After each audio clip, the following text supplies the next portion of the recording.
বিসমিল্লাহির রহমানির রহিম।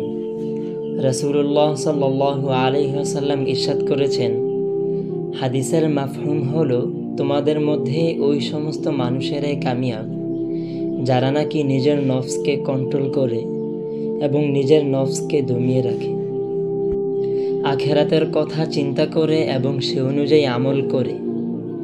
আর তোমাদের মধ্যে বেওকুফ নাদান হচ্ছে ওই সমস্ত ব্যক্তিরাই যারা কিনা নিজেই নিজের নফসের খায়েশাত পূরণ করে, যারা নফসের তাবেদারি করে জীবন পরিচালিত করে। নফসের খায়েশাত তো পূরণ করতেই থাকে এবং আশা করে আল্লাহ তাআলা তাকে রহম করবেন এবং তাকে মাফ করবেন।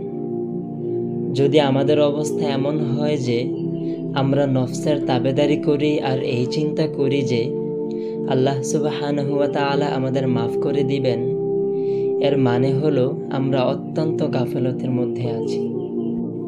নিশ্চয়ই আল্লাহ সুবহানাহু ওয়া তাআলা গফুরুর রহিম, অত্যন্ত ক্ষমাশীল।